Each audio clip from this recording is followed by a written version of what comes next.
Assalamualaikum warahmatullahi wabarakatuh. Apa kabar semuanya?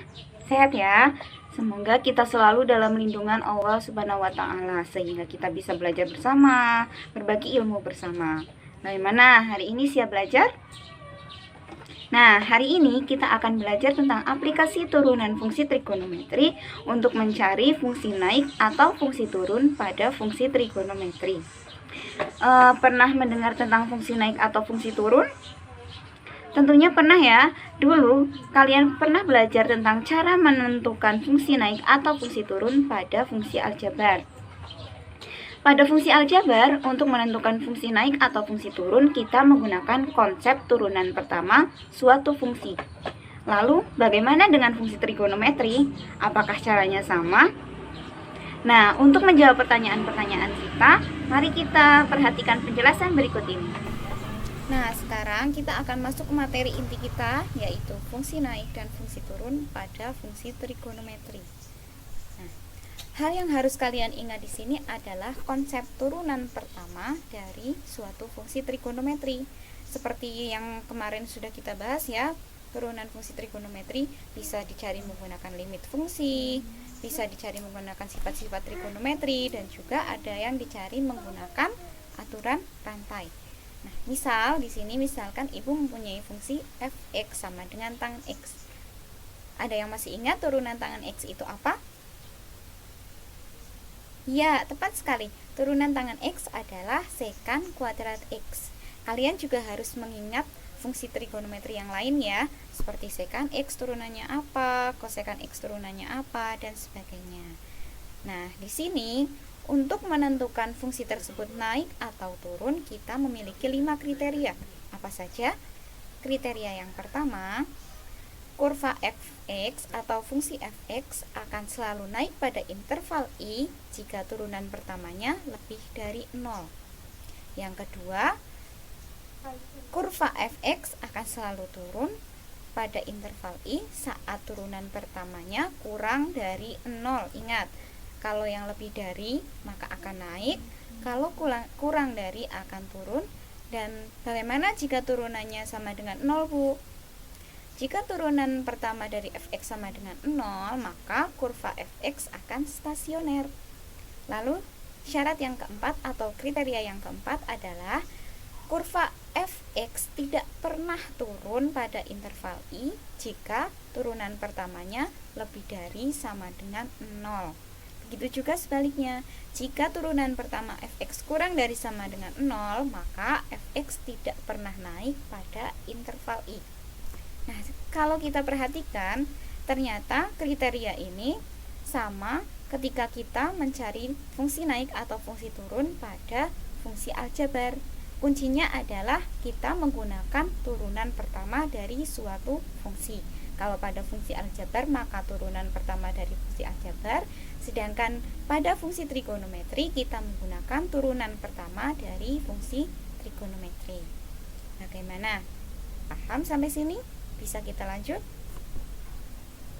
Oke, sekarang kita lanjut ke contoh ya. Perhatikan contohnya. Di sini diberikan fungsi fx sama dengan sin kuadrat x dengan selang intervalnya dari 0 sampai 2pi. Lalu, fungsi tersebut akan naik pada interval berapa? Nah, di sini kita ketahui bahwa fx-nya sama dengan sin kuadrat x. Bagaimana cara mencari turunannya? Kita bisa menggunakan aturan turunan pada fungsi trigonometri. Turunan sin kuadrat x yaitu 2 sin x kali cos x. Kita juga harus mengingat identitas trigonometri untuk mempermudah. Di sini 2 sin x cos x senilai dengan sin 2x. Ingat ya, ingat identitas trigonometri. Lalu, tadi syarat fungsi tersebut naik itu apa? Syaratnya adalah turunan pertamanya lebih dari 0. Ini ya, turunan pertamanya harus lebih dari 0. Sekarang berarti sin 2x lebih dari 0. Langkah selanjutnya kita buat pembuat nolnya. Cara untuk membuat pembuat nol ini kita ubah pertidaksamaan ini ke dalam bentuk persamaan. Berarti jadinya sin 2x sama dengan 0. Bagaimana cara mencari x-nya? Kalian ingat materi persamaan trigonometri pada kelas 11. Ada yang masih ingat? Nah, sekarang sudah Ibu kasih bocoran di sini ya. Cara mencari x dalam sin 2x sama dengan 0 adalah 0 ditambah k kali 360. K itu apa, Bu? K ini merupakan bilangan real. Jadi nanti bilangan berapapun yang akan kalian substitusikan di sini yang hasilnya 0 gitu ya. Kalian bisa memilih bilangan itu mulai dari 0, 1/4, 1/3, 1/2 sampai dengan 1 atau sampai memenuhi batas intervalnya. Oke. Nah, setelah kita masukkan, misalkan kita ambil k-nya sama dengan 0. Kita masukkan 0 ditambah 0 kali 360 berapa? 0. Nah, sin 2x sama dengan 0. Sin 0 sin x yang bernilai 0 itu berapa? Tadi 0 ya. 0. Kemudian ada pi per 2, ada pi, 3pi per 2, dan juga 2pi. Di sini kalian harus bisa memasukkan bilangan real ke dalam rumus x sama dengan 0 plus k kali 360. Setelah kita ketemu x-nya, di sini terdapat 5 titik ya, ada 0, pi per 2, pi, 3/2, dan juga 2pi. Sekarang kita buat garis bilangan dan uji titik. Dari sebelah kiri dari yang paling kecil ya, jadi 0, pi per 2, pi, 3/2, dan juga 2pi. Bagaimana cara uji titiknya? Kalian bisa memasukkan nilai antara 0 sampai pi per 2. Misalkan sekarang kita lihat antara 0 sampai pi per 2.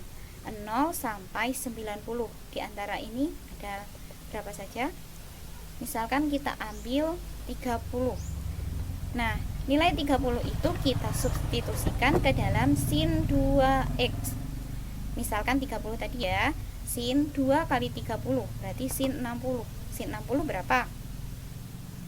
Ya, setengah akar 3. Nilainya berarti positif ya, karena di kuadran 1.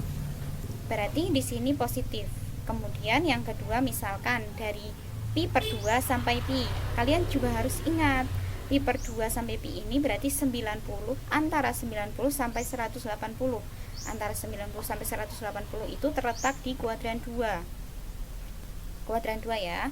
Nilainya bisa kalau kita masukkan ternyata ketemu negatif. Nah, begitu juga selanjutnya antara pi sampai 3pi per 2, antara 3pi sampai 3pi per 2 sampai 2pi, ternyata di sini juga negatif. Nah, balik lagi ke syarat. Pertama tadi syaratnya adalah f aksen x lebih dari 0. Nah, di sini kita lihat ya, lebih dari 0. Kalian masih ingat pertidaksamaan fungsi aljabar? Jika lebih dari 0, maka daerah penyelesaiannya adalah yang bertanda positif. Nah, di sini yang bertanda positif yang mana saja? 0 sampai pi per 2 dan pi sampai 3pi per 2. Oke ya.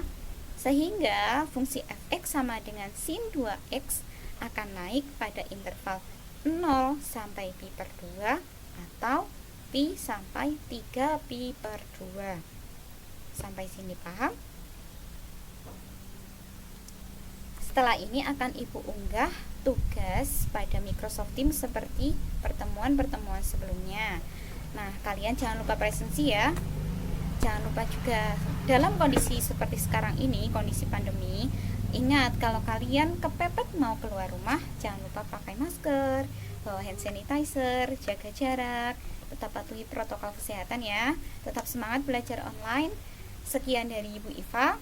Wassalamualaikum warahmatullahi wabarakatuh.